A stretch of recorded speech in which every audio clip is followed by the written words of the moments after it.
জনগণের রাজনীতি নাকি রাজনীতির জনগণ?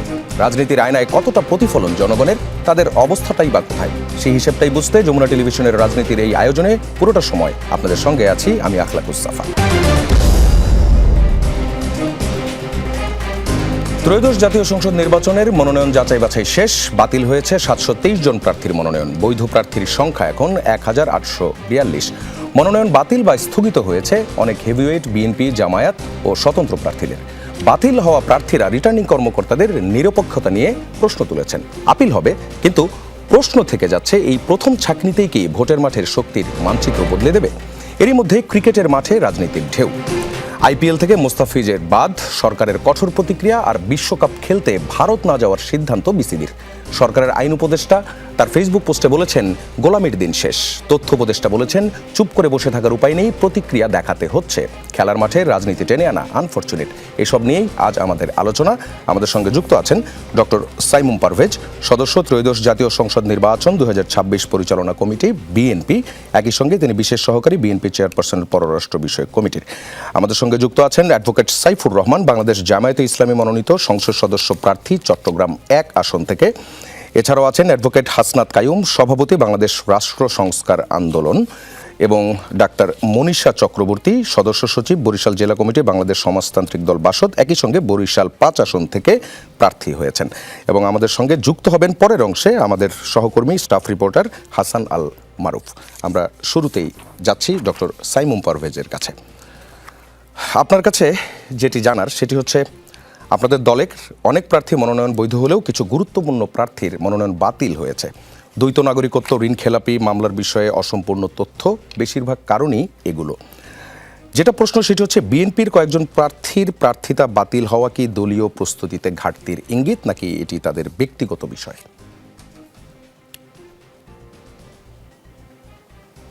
ধন্যবাদ। একটি গুরুত্বপূর্ণ প্রশ্ন, কারণ আজকের দিনে সবারই আলোচনার বিষয় এটি। কিন্তু এখানে যে বিষয়টা আমি বলতে চাই, যে আমাদের যখন জাতীয় সংসদ নির্বাচন হয়, এই নির্বাচনটি আসলে প্রার্থীর নির্বাচন মূলত, যদিও দল থেকে মনোনয়ন দেওয়া হয়। তো এই কারণে 300টি আসনে আমাদের যে মনোনয়ন প্রার্থীরা রয়েছেন তাদের ডকুমেন্ট রেডি করেন এবং সেই অনুযায়ী হচ্ছে যে সেটা তারা সাবমিট করেন। এখন কিছু কিছু জায়গায় আমরা দেখেছি যে মনোনয়ন যাদের স্থগিত করা হয়েছে বা ফার্দার এক ধরনের স্ক্রুটিনির মুখোমুখি তারা হয়েছেন, সেটি আমি বলবো যে এটা ইন্ডিভিজুয়াল কেসেস। হ্যাঁ, তো এটার সাথে দলীয় প্রস্তুতির সম্পর্ক নাই বলে আমি মনে করি। কারণ দলীয়, যেহেতু আমি নির্বাচন পরিচালনা কমিটির সদস্য, আমরা জানি যে বিএনপি দলীয়ভাবে হচ্ছে এইবার বেশ ভালো প্রস্তুতি নিয়েছে এবং প্রত্যেকটা প্রার্থীকেই ব্রিফ করা হয়েছে এবং তারা কিভাবে ডকুমেন্ট ফিল আপ করবেন সে বিষয়ে নির্দেশনাও দেওয়া হয়েছে। তো কিছু কিছু ক্ষেত্রে হয়তো সেটির ব্যতিক্রম আমরা দেখতে পাচ্ছি এবং আরও কিছু ক্ষেত্রে আমরা দেখব যে ভবিষ্যতে আমরা হচ্ছে নির্বাচন কমিশনের কাছ থেকে প্রার্থীরা কী ধরনের হচ্ছে এক ধরনের উত্তর তারা পান যদি তারা অ্যাপিল করেন, এবং পরবর্তীতে তো আমাদের আদালতও রয়েছে। এই কারণে আমি আসলে মনে করি যেটা মূলত প্রার্থীদের বিষয়, এটা দলীয় অপ্রস্তুতির বিষয় নয়, বরং দলীয় প্রস্তুতি আমার কাছে মনে হয় যে বিএনপি এর আগের যে কোনো নির্বাচনের চাইতে কেন্দ্রীয়ভাবে এই নির্বাচন পরিচালনা করা এবং এই নির্বাচনে প্রার্থীদের যে সাহায্য সহযোগিতা দরকার সেটি প্রদান করার জন্য সম্পূর্ণভাবে প্রস্তুত। আপনি কারিগরি দিকের কথাও বলছিলেন, কিন্তু ভোটের মাঠে কি রাজনীতিতে এর কোনো প্রভাব পড়বে না? দেখুন, বিএনপি তো একটা বড় দল এবং সবচাইতে শক্তিশালী দল এই মুহূর্তে, যে কারণে কিছু কিছু ক্ষেত্রে যদি নির্বাচনী আমাদের যারা প্রার্থী রয়েছেন তাদের বাতিল হয়, সেই ইন্ডিভিজুয়াল সিটগুলোতে তো কিছু প্রভাব অবশ্যই পড়বে, কিন্তু মোটের উপরে বিএনপির যে নির্বাচনী শক্তি সেটার উপরে আসলে খুব বেশি প্রভাব পড়বে না বলে আমি মনে করি। কারণ প্রধান যে প্রতিপক্ষ এখানে আমাদের রয়েছে তাদেরও অনেকগুলো আপনারা জানেন যে মনোনয়ন বাতিল হয়েছে বা স্থগিত রয়েছে। তো সেক্ষেত্রে এটা শুধুমাত্র বিএনপির প্রবলেম না, এটা ইন্ডিভিজুয়াল কেস বাই কেস প্রার্থীদের সমস্যা হয়েছে, যেটা শুধু বিএনপি না, অন্যান্য রাজনৈতিক দলও এই ধরনের প্রবলেম ফেস করছে, যে কারণে আলাদাভাবে এটা বিএনপির প্রভাব পড়বে সেটা আমি মনে করি না। আচ্ছা, আপনি নিশ্চয়ই শুনতে পাচ্ছিলেন এবং আপনি জানেনও কি কি কারণে এই মনোনয়ন বাতিল হয়েছে। সেই জায়গায় আমরা দেখতে পেয়েছি বেশিরভাগ এসেছে দ্বৈত নাগরিকত্ব, ঋণ খেলাপি এবং মামলার বিষয়ে অসম্পূর্ণ তথ্য। এগুলো এতটাই বেসিক ইনফরমেশন, যারা নির্বাচনে প্রার্থী হন অথবা হবেন তারা তো নিশ্চয়ই চিন্তা করে রেখেছেন আরও আগে থেকেই তারা নির্বাচনে অংশগ্রহণ করতে যাচ্ছেন। এছাড়াও দলের পক্ষ থেকে আরও আগেই কিন্তু প্রার্থীদের, আসনভিত্তিক প্রার্থীদের যে নমিনেশন সেটা ঘোষণাও করা হয়েছে। তো এত দিনে তারা এই সমস্যাগুলো সমাধান করতে পারলেন না। এগুলো সবই কিন্তু আসলে একেবারেই দাপ্তরিক অথবা হচ্ছে যে একদমই নথিগত বিষয়। না, দেখুন, আপনি যেভাবে বলছেন যে এত বেসিক বা দাপ্তরিক, সেটা কিন্তু আমি মনে করি না। তার একটা বড় কারণ হচ্ছে যে আপাত দৃষ্টিতে এটা বেসিক মনে হচ্ছে।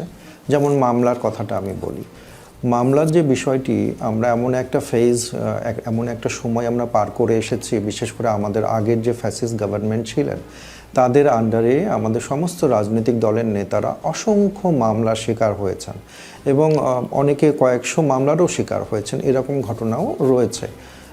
এবং 15, 20, 30 এরকম মামলার শিকার হওয়াটা খুবই সাধারণ ঘটনা। এরকম একটা পরিস্থিতিতে এই নির্বাচনে আমরা গিয়েছি, যে কারণে আসলে অন্যান্য যে কোনো সময় এত পরিমাণ মামলা কখনোই প্রার্থীদের বিরুদ্ধে ছিল না। এই কারণে আসলে মামলা সংক্রান্ত সব তথ্য ঠিকমতো দিতে হয়তো কিছু প্রার্থী ব্যর্থ হয়েছেন, সেটা একটা বিষয় রয়েছে। আর দ্বৈত নাগরিকত্বের যে বিষয়টা আপনি বললেন, সেইখানে আসলে আমি যতদূর জানি যে অনেকেই দ্বৈত নাগরিকত্ব ত্যাগ করার জন্য অ্যাপ্লিকেশন করেছেন। অ্যাপ্লিকেশন করার পরে সেই যে অ্যাপ্লিকেশনটা সেটা জমা দিয়েছেন, কিন্তু তারা মনে করেছেন যে এটাই যথেষ্ট। কিন্তু মনে হয় নির্বাচন কমিশন থেকে যে নির্দেশনাটা, যে পুরোপুরি প্রক্রিয়াটা সম্পন্ন করা। তো আমরা দেখব যে আসলে অ্যাপ্লিকেশনটা নিয়ে তারা আবার হয়তো নির্বাচন কমিশনে কেন্দ্রীয়ভাবে তারা অ্যাপিল করবেন বা কোর্টের কাছে অ্যাপিল করবেন। এই সময়টার মধ্যে যদি আবার তারা এই প্রক্রিয়া সম্পন্ন করতে পারেন, তাহলে হয়তো কিছু সিদ্ধান্ত আবার পাল্টানোর বিষয়ও রয়েছে। তো এই কারণে আসলে কিছু কিছু জায়গায় গাফলতি রয়েছে, তাদেরকে ঠিকমতো ইনফর্মও করা হয়েছে বিভিন্ন দল থেকে। তো এইটা কেস বাই কেস, যেটা আমি আগে উল্লেখ করলাম যে প্রার্থীদের আরও একটু সতর্ক হওয়া দরকার ছিল, সেটা বিএনপি না অন্যান্য রাজনৈতিক দলের ক্ষেত্রেও প্রযোজ্য বলে আমি মনে করি। আরেকটা বিষয় প্রশ্ন, সেটি হচ্ছে শুধু বিএনপি তো নয়, সবচেয়ে বেশি বাতিল অথবা স্থগিত হয়েছে স্বতন্ত্র প্রার্থীদের, এবং স্বতন্ত্র প্রার্থীদের মধ্যে বিভিন্ন আসনে কেউ কেউ হেভিওয়েট প্রার্থীও রয়েছেন। এই স্বতন্ত্র প্রার্থীদের নমিনেশন বাতিল হওয়া, এতে কি বিএনপি আলাদা কোনো সুবিধা পায় কিনা?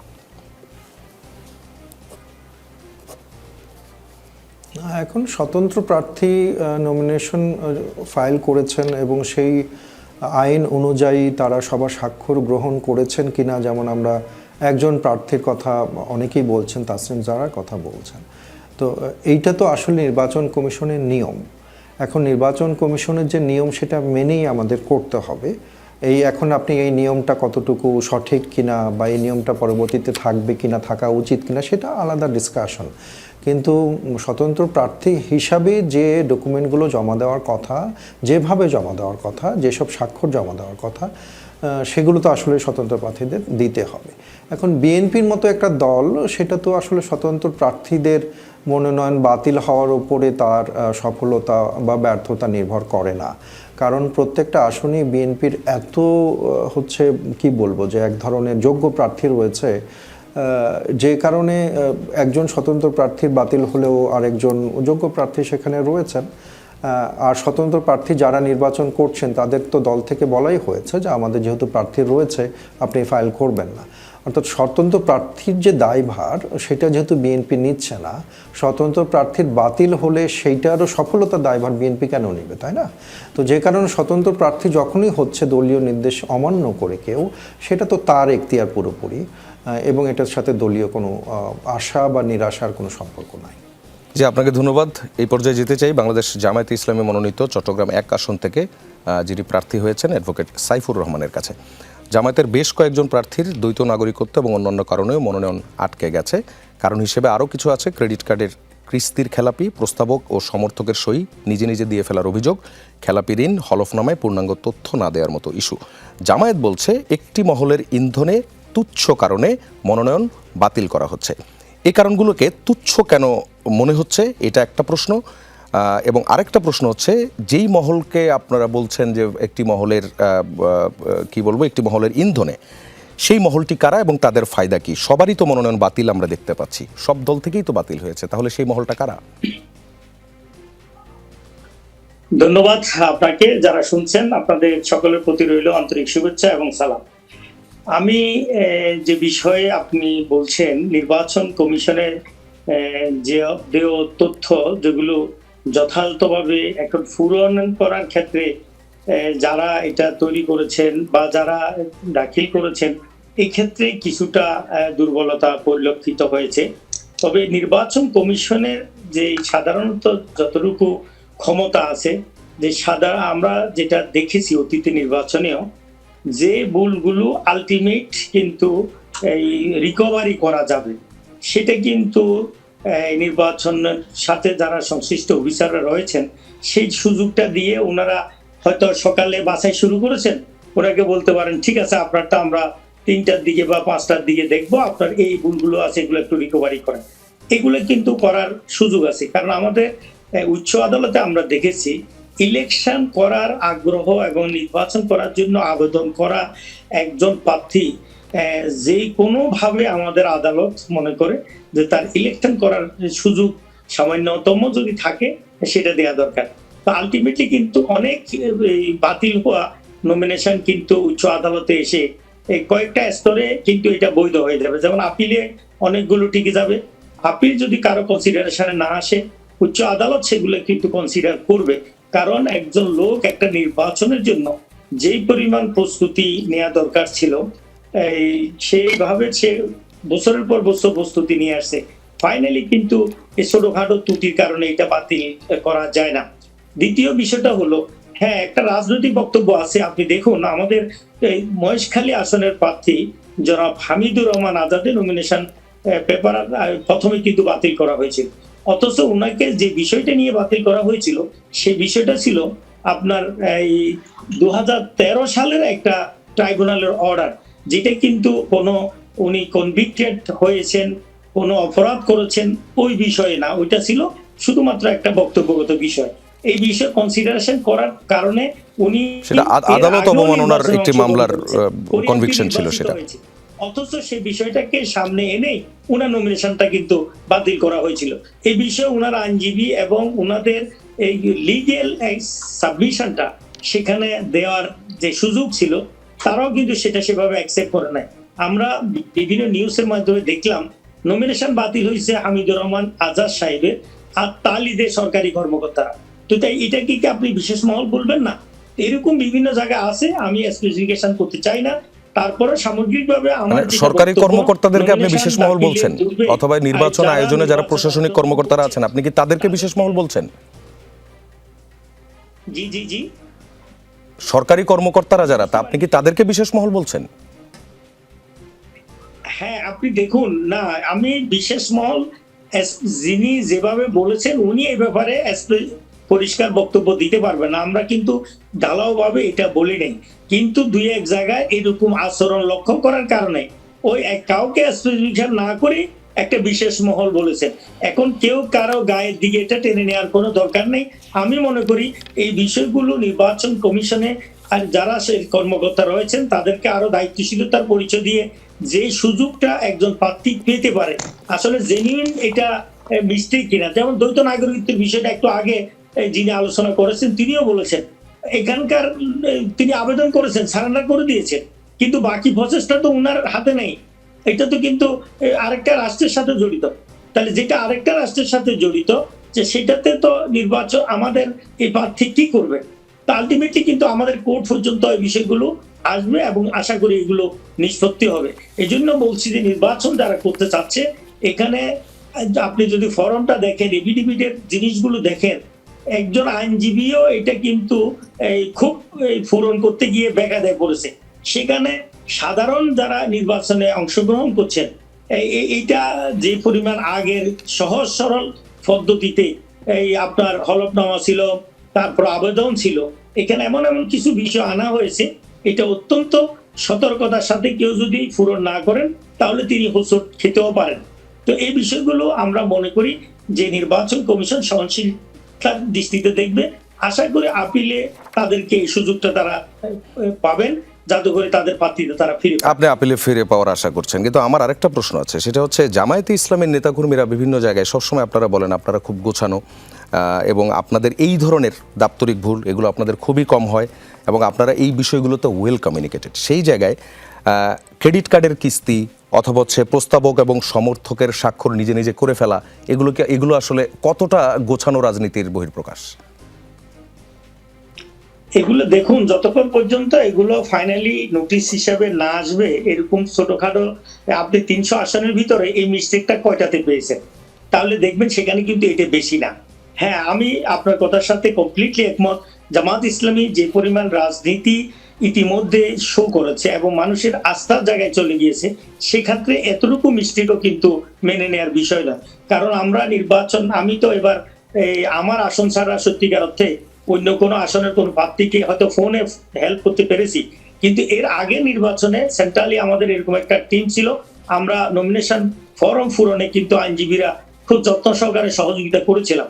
তো এবার জামাত সেভাবে কতটুকু কি করতে পেরেছে আমি স্পেসিফিক্যালি বলতে পারবো না।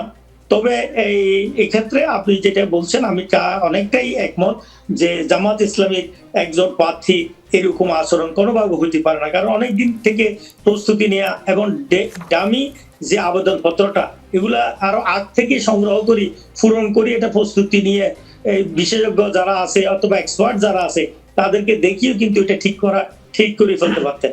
আর স্বতন্ত্র প্রার্থী বা অন্য প্রার্থীদের ভুল হওয়াটা এখানে স্বাভাবিক, যেহেতু তাদের সিদ্ধান্তটা কেউ 1 ঘন্টা আগে নিছে, কেউ 5 ঘন্টা আগে নিছে, কেউ একদিন আগে নিয়েছে। এই সমস্ত কারণে মিস্টেকটা বেশি হয়েছে বলে আমার কাছে ধরা পড়েছে।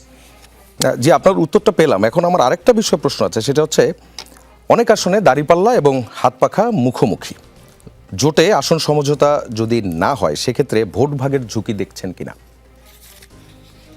না, আমি কোনো ঝুঁকির বিষয় এখনো মনে করি না, কারণ এখনো পর্যন্ত প্রত্যাহারের অনেক সময় বাকি আছে।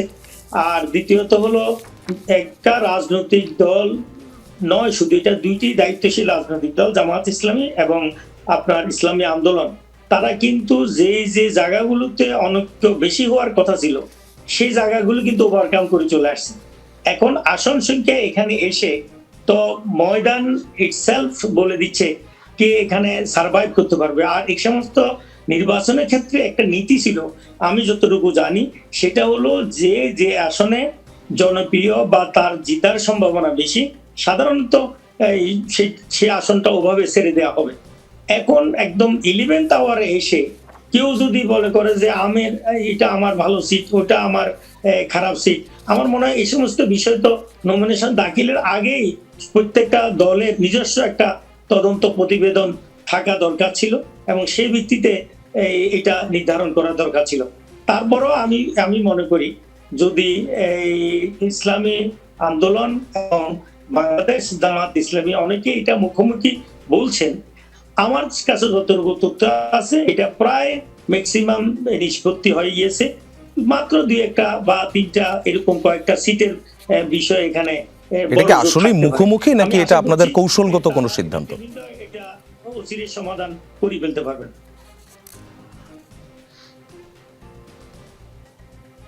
জানতে চাচ্ছিলাম এটা আসলেই মুখোমুখি নাকি এটা আপনাদের কৌশলগত কোনো সিদ্ধান্ত, কারণ আমরা এমনও দেখেছি যে ইসলামী আন্দোলনের হেভিওয়েট প্রার্থী আছে ঠিক সেখানটাতে জামায়াতেরও হেভিওয়েট প্রার্থী দেওয়া হয়েছে, আবার অনেক জায়গায় ঠিক উল্টো, সেটা করাই হয়নি। কেন, এটা কি কৌশল? তারা প্রদান করেননি। আর মুখোমুখি কিন্তু ফেসবুকের যারা বেশি কি বলে ফলোয়ার্স আছেন অথবা ফেসবুক চালান, আমি ফেসবুকে মুখোমুখিটা বেশি দেখি আর কি, কিন্তু বাস্তবে মাঠ হয়ে যায় না। জি, আপনাকে ধন্যবাদ। যেতে চাই অ্যাডভোকেট হাসনাত কাইয়ুমের কাছে। প্রথমেই যেটি জানতে চাই সেটি হচ্ছে আপনার মনোনয়ন বাতিল হয়েছিল বলে আমরা শুনেছিলাম, শেষমেশ কি মনোনয়ন আপনি ফিরে পেয়েছেন নাকি এখনো বাতিলই আছে? না, মনোনয়ন একবার বাতিল হওয়ার পরে তো আসলে এটা ফিরে পাওয়ার পদ্ধতি হচ্ছে আপিল করতে হবে। আচ্ছা, ঠিক কি কারণে আপনার মনোনয়নটা বাতিল হয়েছে, সেটা কি যুক্তিসঙ্গত ছিল কিনা এবং সেটা সংশোধনযোগ্য ছিল কিনা? না, এটা হচ্ছে এখন পর্যন্ত যে আইন, আমি 2টা জিনিস আপনাকে বলি যে স্বতন্ত্র নির্বাচন কমিশনের 2টা আইন হচ্ছে রাজনীতি থেকে সাধারণ মানুষদেরকে আসলে বের করে দেওয়ার জন্য করা। এর একটা হচ্ছে নিবন্ধনের আইন। এই আইনটা এমন ভাবে করা হয়েছে যে রাজনৈতিক দল হিসাবে আপনার নিবন্ধন পাইতে হইলে আপনাকে কোনো না কোনো ভাবে হয় অনেক বেশি টাকা পয়সার মালিক হইতে হবে কিংবা তাদের পৃষ্ঠপোষকতা পাইতে হবে, অথবা প্রশাসনের কোনো না কোনো অংশের করাপশনের একটা বেনিফিশিয়ারি হইতে হবে। এটা হচ্ছে এক। একইভাবে স্বতন্ত্র নির্বাচনে আসলে অংশ নেওয়ার ক্ষেত্রে আইনটা এরকম ভাবে করা হয়েছে যে আপনি স্বতন্ত্র প্রার্থী হিসেবে আপনি ভ্যালিড হবেন তখনই যখন নির্বাচন কমিশন কিংবা এর সাথে আসলে সংশ্লিষ্ট কর্মকর্তারা আপনাকে আসলে নির্বাচনে অংশ নিতে দিবে অথবা দিবে না, এই সিদ্ধান্তের উপরে আসলে আপনার মনোনয়ন বৈধ হবে কি হবে না এটা নির্ভর করে। কারণ আইন নিজে হচ্ছে এরকম, যেমন ধরেন একটা জায়গায় কেবলমাত্র আমি বলি যে একজন স্বতন্ত্র প্রার্থীকে তার সংসদীয় এলাকার 1% ভোটারের সম্মতি সূচক আসলে স্বাক্ষর আগে দিতে হয়। তার জন্য আসলে সে ভোটার লিস্ট পাওয়া, ভোটার নাম্বার পাওয়া কিংবা ভোটার নাম্বারের সাথে একজন ভোটার তার ভোটার নাম্বার জানে, সে যখন এটা বসাবে তারপরে আপনি তার সাথে মিলাইতে গেলে এখনকার যে আসলে যেই ভোটার লিস্টটা যেভাবে আসলে সিডি করা হয়েছে, আপনি কোনো একটা নাম্বার দিয়ে তাকে বের করতে পারবেন, সিডিতে পাবেন, কিন্তু একজন ভোটারের পুরো ওয়ার্ডের ভোটারের মধ্যে থেকে তার নাম্বারটাকে বের করতে হবে। মানে একজন ভোটারের ভোটার নাম্বার বের করতে হলে অন্তত 1300 থেকে 1500 ভোটারের নাম আপনাকে ম্যানুয়ালি চেক করতে হবে। এবং এটা করার পরে যখন মিলবে তখন একটা জিনিস ধরেন আপনি এটা মিলাইলেন, তারপরে যারা তদন্ত করবে তারা আসলে কাকে তদন্ত করতেছেন, কোন পদ্ধতিতে তদন্ত করতেছেন এটার ব্যাপারে আপনি কিছু জানবেন না। আপনার একজনকে বলা হবে যে অমুকের কাছে যাওয়া হয়েছিল, তিনি আসলে এইটা অস্বীকার করছেন কিংবা স্বীকার করছেন কিংবা তার এটার মধ্যে ভুল আছে। সেই কোন পদ্ধতিতে তাকে যাচাই করা হয়, যেমন আমার একজন ভোটারের একজনের সম্পর্কে আমরা যেটা জানতে পারছি যে একটা পরিবার থেকে আমাদের জানানো হয়েছে যে একজন আমাদের পক্ষে স্বাক্ষর করছেন, তার বাড়িতে যখন আসলে তদন্তের জন্য যাওয়া হয়েছে সেই ভদ্রলোক বাড়িতে ছিলেন না, কৃষক মানুষ। তার মা সেখানে দেখছে 2 জন অফিসার এবং 2 জন পুলিশ গেছে এবং তারা জিজ্ঞেস করছে যে আপনারা হাসনাত কায়েমের দলের হাসনাত কায়েমের জন্য সমর্থন করে আপনার ছেলে এরকম স্বাক্ষর দিচ্ছে কিনা। উনি বলছে বাবা আমার ছেলে কোনো পার্টি করে না, আমার ছেলে এগুলিতে কোনো স্বাক্ষর টাক্ষর করে নেই। এখন এইটা ধরেন জেনুইনলি হয়তো এরকম একটা ঘটনা ঘটছে। এখন যদি এই পদ্ধতিতে যদি যাচাই বাছাই হয়, তাহলে এই যাচাই বাছাই তো আমাদের গ্রামের প্রান্তিক মানুষরা কখনোই তো এটা স্বীকার করবে না যে সে যে স্বাক্ষর করছে তার উপরে যদি তার সামনে যদি একজন কর্মকর্তা 2 জন পুলিশও উপস্থিত হয়, তাহলে তার পক্ষে এটা স্বীকার করা খুব কঠিন যে ভাই আমি এটা দিচ্ছি। কারণ প্রথমত তাকে বুঝতে হবে যে এটা দিয়ে আমি আসলে কোনো বিপদে পড়তে যাচ্ছি। তো এটা আমি বলছি এই কারণে যে আইনটা নিজে হচ্ছে এরকম ভাবে বানানো যে আপনি নির্বাচনে থাকতে পারবেন কি পারবেন না সেটা নির্ভর করবে হচ্ছে নির্বাচন যারা আসলে কন্ডাক্ট করবে কিংবা তাদের উপর যারা প্রভাব বিস্তার করতে পারবে, তারা টাকাওয়ালা হইতে পারে, ক্ষমতা সম্পন্ন হইতে পারে। ওই নির্বাচনে আপনাকে কতটা পটেনশিয়াল মনে করা হবে তার উপরে নির্ভর করবে যে আপনি আসলে নির্বাচনের রেসে ঢুকতে আপনার এই পারবেন। প্রশ্নের বিপরীতে আমি একটা বিষয় জানতে চাই, সেটা হচ্ছে ধরেন স্বতন্ত্র নির্বাচন করছে, তার বেলাও ঠিক একই যে আইন সে আইনটা প্রযোজ্য, অর্থাৎ 1% ভোটারের স্বাক্ষর সহ একটি তালিকা তাকে দিতে হবে এবং সেটা দৈব চয়ন পদ্ধতি অথবা যে কোনো পদ্ধতিতে কমিশন অথবা রিটার্নিং কর্মকর্তার কার্যালয় সেটাকে ভেরিফাই করতে পারবেন। তো সেক্ষেত্রে আপনি যেটা বলছেন পয়সাওয়ালা অথবা প্রভাব বিস্তারকারী কেউ, তার জন্য তো আইনটা সমান। সেক্ষেত্রে আপনার কেন মনে হচ্ছে যে এটা শুধুমাত্র কাউকে আলাদা সুবিধা দেওয়ার জন্য? এখন বাংলাদেশের নির্বাচন কি হবে? বাংলাদেশের নির্বাচন কমিশন আমি নিজে উপস্থিত থেকে যেটা দেখেছি, বাংলাদেশের নির্বাচন কমিশন খুব পরিষ্কার করে তাদের কাছে একটা সিগন্যাল আছে যে এখানে বিএনপি সরকারি দল হতে যাচ্ছে এবং জামাত ইসলামী এখানকার আসলে বিরোধী দল হতে যাচ্ছে। এইটা 14 সাল 18 সাল কিংবা 24 সালের নির্বাচনের চাইতে কোনোভাবেই খুব আলাদা কোনো নির্বাচন হচ্ছে না। এবং এইটা যখন আসলে একজন আমলা এই সিগন্যালটা পান, তিনি আসলে একজন বিএনপির প্রার্থীকে কিংবা একজন জামাতের প্রার্থীকে কিংবা তাদের 2 জনের ইচ্ছা অনুযায়ী তৃতীয় স্বতন্ত্র কোনো প্রার্থীকে বের করে দেওয়ার জন্য তার যা যা করা দরকার তিনি তাই তাই করছেন। এবং বাংলাদেশে আপনি দেখবেন যে এইবারে কোনো একজন স্বতন্ত্র প্রার্থী যার কাছে, যেমন ধরেন আমার পাশের সিটে তিনি বলছিলেন নির্বাচন কমিশনের রিটার্নিং অফিসারকে যে আমার কাছে প্রত্যেকের ভিডিও করা আছে, যারা যারা স্বাক্ষর করেছেন তাদের ভিডিও করা আছে, এখন আপনি কি আমাকে এটা বলবেন যে কারা কারা এটা অস্বীকার করেছে? তাদের ভিডিওটাকে আমি দেখাবো আপনাকে? উনি বলছে যে এটা আপিলে গিয়ে আপনি বলুন।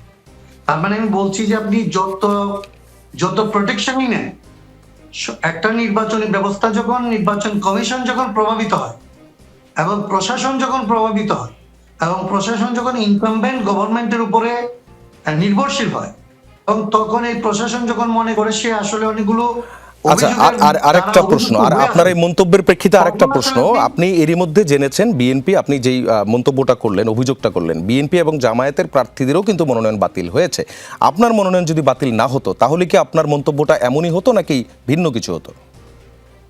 না, আমি তো এই আইনগুলির বিরুদ্ধে অনেক আগে থেকে কথা বলে আসছি। এটা তো আমরা নির্বাচন কমিশনের সংস্কার চেয়েছি সবার আগে। আপনি বাংলাদেশ শুধু দুইটা জিনিসেরও সংস্কার করতে হবে। তাইলে এইখানে যে ঘটনাগুলি ঘটলো, এটার একটা কারণ হচ্ছে এখানকার ধরেন নির্বাচন কমিশন এবং নির্বাচন ব্যবস্থা, এটার আপনার সংস্কার লাগতো। আরেকটু হচ্ছে আপনার এখানকার আইন শৃঙ্খলা পরিস্থিতির সাথে বিচার বিভাগ থেকে শুরু করে পুলিশ পর্যন্ত। তা আপনি পুলিশের কোনো রিফর্ম করেন না, আপনি নির্বাচন কমিশনের কোনো রিফর্ম করেন না, আপনি হাসিনার আমলের আইন দিয়ে আসলে এখনকার নির্বাচন কমিশন চালাবেন এবং তার কাছ থেকে আপনি একটা নতুন ধরনের ব্যবস্থা পাবেন, এটা তো আমি আশা করি না। কিন্তু আমি এটা জানার পরেও কেন করছি, এগুলো আমাদের প্রতিবাদের ধরন থেকে করছি। আমাদেরকে নিবন্ধন দেওয়া হয় না বাংলাদেশে, নির্বাচন কমিশন আমাদেরকে নিবন্ধন দেয় না। এটাকে আপনি কি বলবেন? আমাদের দল থেকে আমরা হাসিনার আমলে নিবন্ধন পাই নাই, এই আমলে নিবন্ধন পাই নাই, আমরা আদালতে গেছি, আদালত আমাদের নিবন্ধন দেওয়ার জন্য বলছে, তারপরে তারা আদালত অবমাননা করে আমাদেরকে শেষ দিন পর্যন্ত এই আশ্বাসের মধ্যে রাখছে যে তারা নির্বাচনটা দিয়ে দেবেন, এবং আমাকে শেষ মুহূর্তে স্বতন্ত্র নির্বাচন করতে হয়েছে একটা পদে, যেখানে আমাদের 75 জন ক্যান্ডিডেট আমরা বসায় রাখছি। সো এইগুলিকে আপনি বলবেন যে এইটা কি হইলে কি বলতাম, এটা তো আমার সাথে আলাপ যায় না ভাই। আমি এই আলাপগুলি করে আসতেছি বছরের পর বছর। জি, আপনাকে ধন্যবাদ। আমাদের সঙ্গে ডাক্তার মনীষা চক্রবর্তী আছেন কিনা, বরিশাল 5 আসনের প্রার্থী, বাংলাদেশ সমাজতান্ত্রিক দলের প্রার্থী। আচ্ছা, আপনার কাছে যেটা জানার সেটা হচ্ছে, আপনি তো শুনছিলেন আলোচনা, 3 জনের কথাই আপনি শুনছিলেন। বাম দলগুলোর জন্য এই যে যাচাই বাছাই প্রক্রিয়া, সেটি কি লেভেল প্লেইং ফিল্ড নিশ্চিত করতে পারছে, নাকি বড় দলগুলোর তুলনায় আপনারা বেশি বাধার সম্মুখীন হচ্ছেন?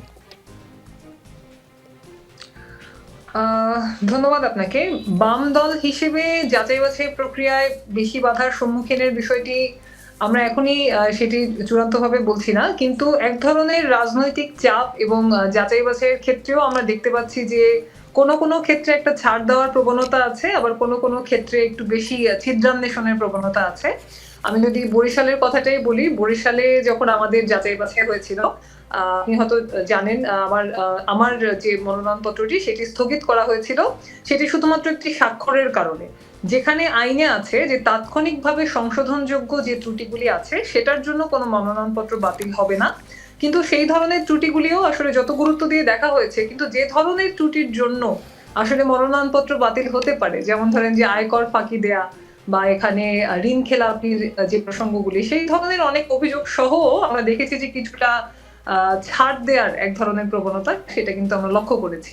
তো আসলে বড় দল বা ছোট দলের যে মূল বিষয়টা হচ্ছে যে এক ধরনের নির্বাচনে কারা বেশি প্রভাব বিস্তার করতে পারবে সেই ধরনের একটা হিসাব, সেটাও একটা প্রচ্ছন্ন প্রভাব সেটা বিস্তার করে বলেই মনে হয়। এবং এই প্রক্রিয়াও কোনো প্রক্রিয়ায় যেমন সেটার বাইরে না, নির্বাচনের যাচাই বাছাই প্রক্রিয়াটিও আসলে সেটার ক্ষেত্রে কিছুটা প্রভাবিত হয়েছে বলে মনে হয়েছে।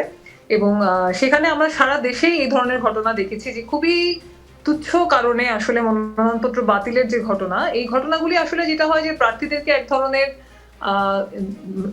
দীর্ঘসূত্রিতার একটা প্রক্রিয়ার মধ্যে ফেলে দেয়। যতগুলি বাতিল আমরা শুনেছি, যেমন কোথাও একটা কাগজ না দেওয়ার কারণে বাতিল হয়েছে, কোথাও একটা সই না করার কারণে বাতিল হয়েছে, নানান রকম ভাবে একটা জিনিস না লেখার কারণে বাতিল হয়েছে, এগুলি কিন্তু সবই তাৎক্ষণিকভাবে সংশোধনযোগ্য এবং এটাকে বলে সার্বত্যাহীন ত্রুটি। এবং এই ধরনের ত্রুটি কিন্তু সংশোধন করে নেওয়ার একটা বিধান, সেটা কিন্তু আমাদের আরপিও আইনে বা সর্বশেষ যে পরিপত্র নির্বাচন কমিশনের সেখানে আছে। কিন্তু তারপরেও আমরা দেখলাম যে এই ধরনের কোনো ক্ষেত্রে একটু ছিদ্রান্বেষণের প্রবণতা আছে, আবার কোনো ক্ষেত্রে একটু না দেখার প্রবণতা সেটাও কিন্তু আছে আর কি। অ্যাডভোকেট সাইফুর রহমান কিছু অভিযোগ করেছেন, আপনি নিশ্চয়ই শুনছিলেন সেই অভিযোগগুলো, যে বড় দলকে অথবা স্পেসিফিক কাউকে সুযোগ করে দেওয়ার জন্য এই ধরনের আচরণ করা হয়। এই মন্তব্যের সাথে কি আপনি একমত, নাকি আপনার আলাদা কোনো মন্তব্য আছে? দেখুন, এখানে আসলে আমরা মনে করি যে প্রক্রিয়াটির মধ্যেই এক ধরনের সমস্যা আছে। মানে যেখানে আয়করের বিভাগকেও সরকারের একটি বিভাগ, বা এখানে জাতীয় পরিচয়পত্র, ভোটার তালিকা, এগুলি সবই সরকারের কাছে আছে। সেখানে এই যে এত প্রাগৈতিহাসিক পদ্ধতিতে এই যে ডকুমেন্টস দিতে হয়, এই যে হলফনামা দিতে হয়, বা এই যে বিভিন্ন রকম কাগজপত্র করে স্ট্যাম্প পেপারে রিনিউ, মানে এই রকম ভাবে যে একটা প্রক্রিয়া, এটা খুবই গতানুগতিক একটা প্রক্রিয়া এবং খুবই প্রাগৈতিহাসিক পদ্ধতির একটা প্রক্রিয়া। এই প্রক্রিয়া আসলে মানে এখন এটাকে রাখারই আসলে কোনো, মানে এটাকে আরো অনেক আধুনিকায়ন করা যেতে পারে, এবং সেখানে একজন প্রার্থীর সব ডেটা তো সরকারের কাছে আছে, তারা সেটাকে শুধুমাত্র চেক করবেন। তো সেই জায়গায় বারবার করে এই যে বিষয়গুলির সামনে আসা, তো সেখানে আমার মনে হয় যে এই ধরনের প্রক্রিয়ার মধ্যে এটাকে কিভাবে আরো সহজ করা যায় সেটা নিয়ে ভাবনা চিন্তা করা যেতে পারে। এবং সেটার মধ্য থেকে আসলে নির্বাচনে দাঁড়ানোটা শুধু তো মনোনয়ন যাচাই বাছাই না, এই যে ধরেন যেটা ছিল 20,000 টাকা জামানত, সেটাকে করা হয়েছে 50,000 টাকা। এবং একটা সিডি যেটার দাম হয়তো ছিল 5,000 টাকা, সেটাকে যেমন আমারই সেটা 20,000 টাকা দিয়ে কিনতে হয়েছে বরিশালে, কোথাও সেটা 17,000 টাকা, কোথাও। এইভাবে যে আমাদের মানে নির্বাচনটাকে একটা ব্যয়বহুল, একটা খুবই জটিল, একটা খুবই মানে ক্রিটিক্যাল একটা বিষয় বানিয়ে এখানে আসলে একদিকে কোটিপতিদের এবং একটা এলিট ক্লাসের এক ধরনের নির্বাচনটাকে তাদের খাতে কুক্ষিগত করারই নানান রকম প্রক্রিয়া হিসেবে এই প্রক্রিয়াগুলি করা হয় বলে আমরা মনে করি। আপনি এলিট ক্লাসের কথা বলছেন, আবার আপনি হলফনামার বিষয়টা উল্লেখ করলেন। আমি এখানে একটা প্রশ্ন করতে চাই, সেটা হচ্ছে আমি বেশ কয়েকদিন যাবত লক্ষ্য করছিলাম হলফনামাগুলো, হলফনামায় যে তথ্য দেওয়া হয়, বিশেষ করে সম্পদ এবং উপার্জনের যে তথ্য দেওয়া হয়, তাতে প্রার্থীরা নিজেদেরকে এত গরিব হিসেবে কেন দেখান? এটা কিন্তু বিশ্বাসযোগ্য নয় মানুষের কাছে। দেখুন, কে কি দেখিয়েছেন সেটা তো তিনি ভালো বলতে পারবেন যে তিনি কেন দেখিয়েছেন। এখন আমরা তো মনে করি যে আমাদের যারা সত্যিকার অর্থে গরিব মানুষের রাজনীতি করেন তাদেরই আসলে বেশি করে হচ্ছে রাজনীতিতে আসা দরকার। কিন্তু রাজনীতিতে এসে গরিব না হয়েও যে এক ধরনের গরিবত্ব দেখানো, সেটা তো আসলে খুব শুভ উদ্দেশ্য থেকে তারা করেন বলে মনে হয় না। এবং সেখানে আমরা বারবারই দেখি যে সেরকম ঘটনাও যেরকম আছে, আবার আমরা সব রকম গরিব দেখানোর পরও আমরা কিন্তু নানান রকম ঘটনা দেখি যে হলফনামায় 5 বছরের সম্পদ বেড়ে 3 গুণ হয়ে যাচ্ছে, বা এখানে বরিশালীর একজন আছেন যার মানে তার নিজের আয়ের চেয়ে তার স্ত্রীর সম্পদ অনেক বেশি, এবং এই ধরনের নানান রকম ঘটনা কিন্তু আমরা ঘটতে দেখি। তো আসলে আমাদের রাজনীতিতে তো এক ধরনের দুর্বৃত্তায়ন দীর্ঘদিন ধরে চলে আসছে, এবং রাজনীতিকে কালো টাকা উপার্জনের একটা মাধ্যম হিসেবে তো বিভিন্ন সময় ব্যবহার করা হয়েছে। এবং যে কারণে গত বছর যে মানে লাস্ট যে আমরা সংসদটা দেখেছিলাম, সেখানে কিন্তু 90% মানুষ ছিলেন কোটিপতি এবং 2/3 মানুষ ছিলেন ব্যবসায়ী। তো এইরকম একটা ব্যবসায় কোটিপতিদের একটা ক্লাবই তো আসলে সবসময় ছিল আমাদের সংসদ, এবং সেই সংসদে লক্ষ লক্ষ টাকা খরচ করে সংসদের অধিবেশন হতো। সেখানে কখনোই জনগণের অধিকার আদায়ের যে পলিসি মেকিং, সেই পলিসি মেকিং নিয়ে কথা হতো খুবই কম। গত সংসদে আপনারা দেখেছেন যে 20%-এর বেশি সময়ে আইন তৈরিতে কিন্তু সেখানে কথা বলা হয়নি। তো এইরকম উদাহরণগুলি তো আমরা সবসময় দেখে আসছি, কিন্তু এই উদাহরণগুলি তো আসলে আমরা পাল্টাতে চাই। আমরা এই যে নিজেকে গরিব দেখানো, সম্পদ থাকার পরও আপনারা পাল্টাতে চান, কিন্তু আমাদের রুলস এখনো আগের মতোই রয়ে গেছে, আমাদের ফর্মগুলো এখনো আগের মতোই রয়ে গেছে। আইপিএল থেকে মোস্তাফিজ বাদ, সরকারের কঠোর প্রতিক্রিয়া, আর বিশ্বকাপ খেলতে ভারতে না যাওয়ার সিদ্ধান্ত বিসিবির, এই বিষয় নিয়ে এই মুহূর্তে আলোচনা। প্রশ্ন আসতেই পারে, রাজনীতিতে কেন এই ক্রিকেট নিয়ে আলোচনা করতে হচ্ছে এই কারণ সিদ্ধান্তটাও রাজনৈতিক, এবং যেই কারণে এই সিদ্ধান্ত, সেই কারণটাও রাজনৈতিক। এ বিষয়ে আমরা একটু বিস্তারিত জানবো। আমাদের সহকর্মী স্টাফ রিপোর্টার, তিনি আছেন সিলেট আন্তর্জাতিক ক্রিকেট স্টেডিয়ামে, হাসান আল মারুফ। মারুফ, আপনার কাছে জানতে চাই, বিসিবির যে এই সিদ্ধান্তটা আসলে কি কারণে এবং কিভাবে সিদ্ধান্তটা নেওয়া হয়েছে, এবং ক্রিকেটের ইতিহাসে এমন নজির কি, আর যদি ভারতে নাই হয় সেক্ষেত্রে পরের বিশ্বকাপের আয়োজন কোথায় হতে যাচ্ছে? সাফা, এর আগে এই ধরনের ঘটনা ঘটেছে। ভারত পাকিস্তানের সবচেয়ে বড় উদাহরণ আমরা দেখেছি বেশ কয়েকবার। ভারত পাকিস্তান সফরে যায়নি, পাকিস্তান ভারত সফরে যায়নি, নানান রকম ঘটনা আমরা দেখেছি। তবে বাংলাদেশের জন্য এটাই কিন্তু প্রথম, এবং যেমনটা আপনি বলছিলেন রাজনৈতিক ইস্যুতেই কিন্তু ভারতের বেশ কয়েকটি উগ্র গোষ্ঠী, যারা বেশ কয়েকবার কলকাতাকে থ্রেট দিয়েছে যে মুস্তাফিজকে যাতে ছেড়ে দেয়, নইলে তারা নানান রকম হামলার হুমকি দিয়েছিলেন। সেই জায়গা থেকে বিসিসিআই হুট করে কিন্তু মুস্তাফিজকে আইপিএল থেকে সরিয়ে দেওয়ার নির্দেশ দেয়, এবং পরবর্তীতে তারা বিসিবিকে কোনো রকম কোনো ইনফরমেশন না দিয়ে, কোনো রকম বার্তা না দিয়ে কিন্তু মুস্তাফিজকে আইপিএল থেকে সরিয়ে দেয় বিসিবি। যার প্রেক্ষিতে আসলে একটা প্রশ্ন ওঠে যে একজনের নিরাপত্তা যদি ভারত না দিতে পারে, তাহলে 15 জন ক্রিকেটার সহকারে স্টাফ ম্যানেজমেন্ট যারা যাবে ভারতে বিশ্বকাপ খেলতে, তাদের নিরাপত্তা কিভাবে দিবে, যে কারণে আইসিসির কাছে আজকে একটি জরুরি বৈঠকের পর বিসিবি থেকে আবেদন করা হয় যে যে ম্যাচগুলো ভারতে হওয়ার কথা সেই ম্যাচগুলো যাতে ভারত থেকে সরিয়ে শ্রীলঙ্কায় খেলানো হয়। এবং যতটুকু আমি সবশেষ খবর জানি, ক্রিকবাজ ভারতের জনপ্রিয় সংবাদ মাধ্যম তারা যেমনটা বলছে যে আইসিসি বাংলাদেশের যে আবেদন সেই আবেদনের পক্ষেই এখনও পর্যন্ত, অর্থাৎ যদি সব কিছু ঠিক থাকে বাংলাদেশের যে ম্যাচগুলো ভারতে হবার কথা সেগুলো খুব সম্ভবত শ্রীলঙ্কার মাটিতেই অনুষ্ঠিত হতে যাচ্ছে।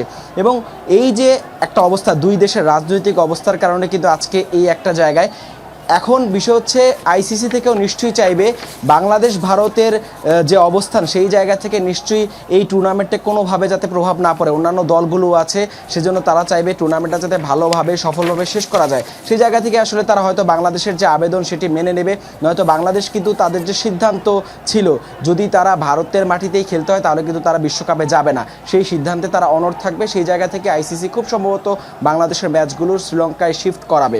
এবং যদি এটা হয় তাহলে প্রশ্নটা থাকবে যে বাংলাদেশের ভারতের সাথে যে রাজনৈতিক সম্পর্ক বর্তমানে যে অবস্থাটা সেটা আসলে কোথায় গিয়ে দাঁড়াবে। একই সাথে ক্রিকেটীয় জায়গায় ভারতের কিন্তু এই বছর বাংলাদেশের মাটিতে খেলতে আসার কথা, গত বছর তারা স্থগিত করেছিল তাদের যে সিরিজটা ছিল বাংলাদেশের মাটিতে, এই বছর তারা আসবে কিনা সেটাও একটা বড় প্রশ্ন। এবং বাংলাদেশ ভারতের যে দ্বিপাক্ষিক সিরিজ ভবিষ্যতে সেটা আদতে কোথায় গিয়ে দাঁড়াবে সেই সম্পর্কটা, সেটা কিন্তু একটা প্রশ্ন থাকবে। জি, হাসান আল মারুফ আপনাকে ধন্যবাদ। দর্শকের জন্যই বলছিলাম ক্রিকেটের আলোচনা রাজনীতিতে করতে হচ্ছে, আমরা একটু যেতে চাই ডক্টর সাইমুম পারভেজের কাছে। সেটি হচ্ছে মোস্তাফিজকে বাদ দেওয়ার পেছনে উগ্র সাম্প্রদায়িক শক্তির চাপের যে অভিযোগ উঠেছে এই বিষয়টিকে বিএনপি কোন চোখে দেখছে?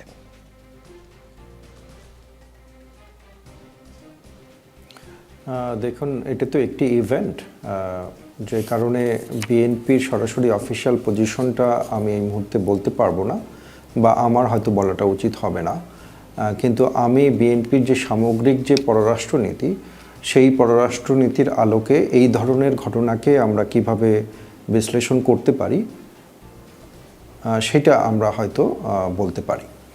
তো এখন আমরা যে বিষয়টা দেখছি যে ক্রিকেটের মধ্যে বলুন আর যে কোনো খেলার মধ্যে বলুন, কোনো একটি নির্দিষ্ট দেশের যদি আমরা দেখি যে একটা বড় ধরনের প্রভাব বিস্তারের চেষ্টা এবং যেগুলো ধর্মভিত্তিক যে গোষ্ঠী রয়েছে যারা এক ধরনের উগ্রপন্থা অবলম্বন করে এবং সেই উগ্রপন্থা অবলম্বন করার মাধ্যমে কোনো খেলোয়াড়ের উপরে এক ধরনের চাপ প্রয়োগ করার চেষ্টা করে, সেটা যে দেশেই হোক সেটার বিরোধী আমরা এবং বিএনপি এই ধরনের যে কোনো ঘটনার তীব্র প্রতিবাদ আমরা করছি।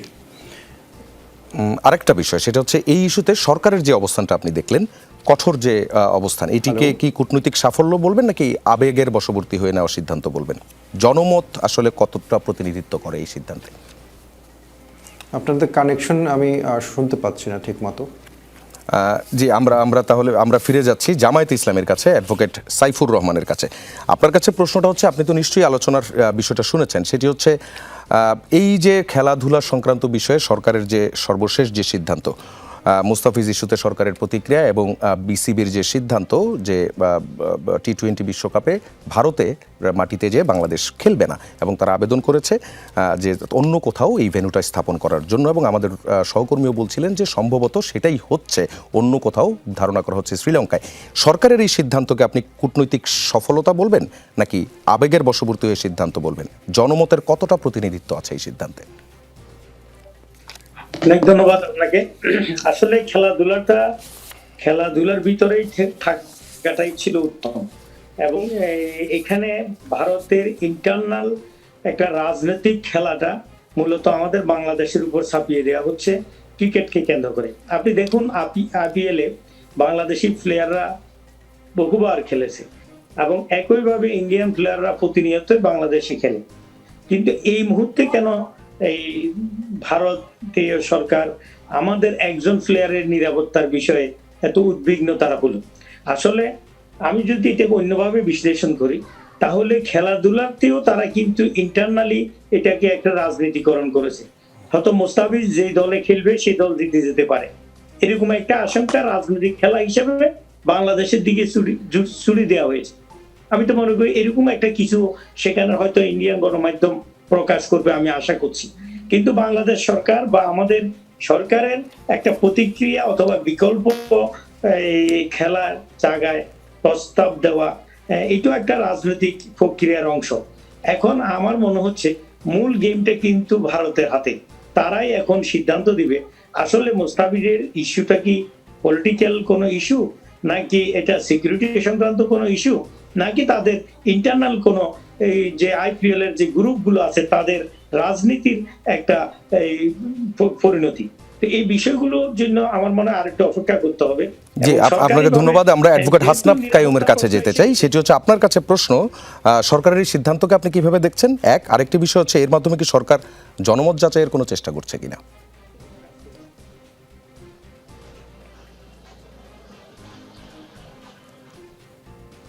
জি, আমার কথা কি শুনতে পাচ্ছেন? আমরা অ্যাডভোকেট হাসনাত কাইয়ুমের কাছে যেতে চাচ্ছি। জি, থ্যাংক ইউ। আপনার কাছে প্রশ্নটা হচ্ছে সরকারের এই সিদ্ধান্তটাকে আপনারা কিভাবে দেখছেন এবং সরকার কি এর মধ্য দিয়ে জনমত যাচাইয়ের কোনো চেষ্টা করছে কিনা? প্রথমে আমি বলি যে বিষয়টা হচ্ছে খুব দুর্ভাগ্যজনক। ভারতের সরকার, আপনারা জানেন, আমরা জানি যে ভারতীয় সরকার আসলে উগ্র হিন্দুত্ববাদী রাজনীতি দিয়ে উপমহাদেশে একটা সাম্প্রদায়িক রাজনীতির বিস্তার ঘটানোর জন্য কাজ করছে এবং এটাকে তারা এই যে ক্রিকেট পর্যন্ত নিয়ে যাওয়া, তাদের পৃষ্ঠপোষকতায়, তাদের আসলে ওইগুলিতে তাদের এক ধরনের পরোক্ষ পৃষ্ঠপোষকতা আছে। এখন এই পরিস্থিতির মধ্যে বাংলাদেশকে আসলে যেভাবে বাংলাদেশ রিয়েক্ট করেছে, এটা একটা ব্যাপার। এটা নিয়ে কথা হইতে পারে যে এটা নাকি আসলে আরো কনস্ট্রাকটিভ হতে আসলে বাংলাদেশের এটা নিয়ে কাজ করার ছিল।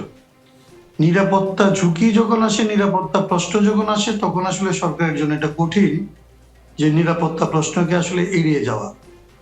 সেই জন্যে একদিক থেকে আমাদের এমনিতে বলা সহজ যে আসলে বাংলাদেশ সরকার আরো কনস্ট্রাকটিভ, কূটনৈতিক দিক থেকে আরো ম্যাচিউর স্টেপ নিতে পারলে ভালো ছিল।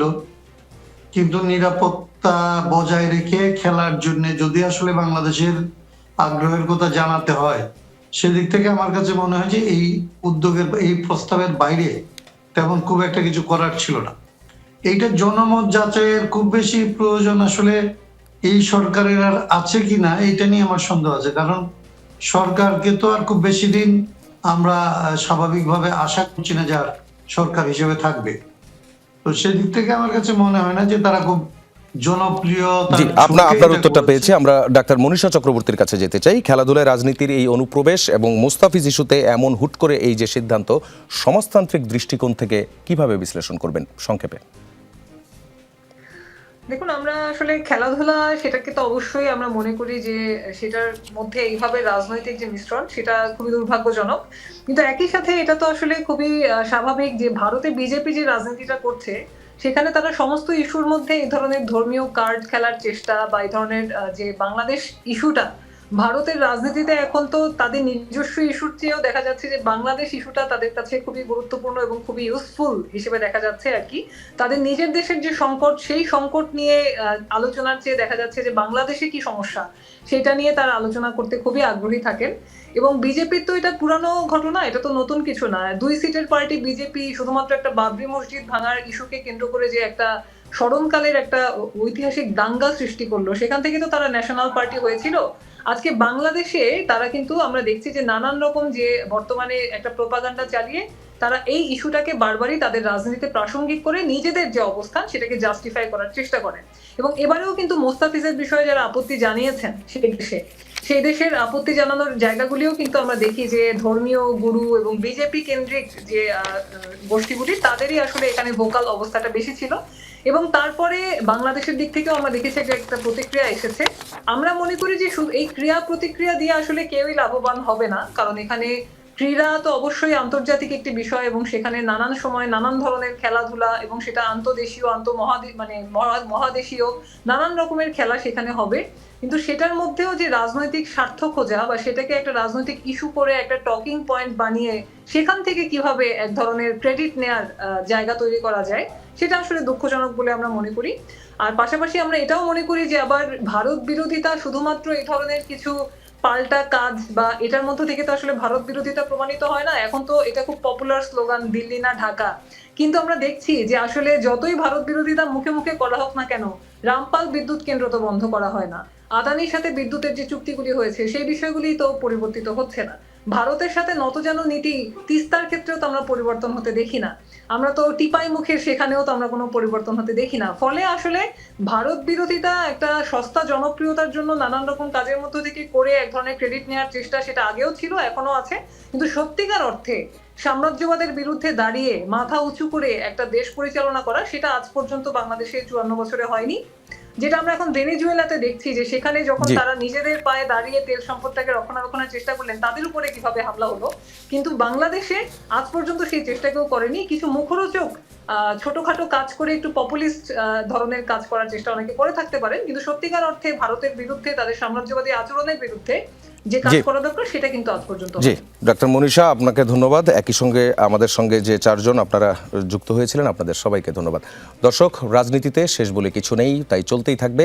দেখা হবে রাজনীতির আগামীর পর্ব, অর্থাৎ আগামীকাল। ততক্ষণ সুস্থ থাকবেন, যমুনা টেলিভিশনের সঙ্গেই থাকবেন।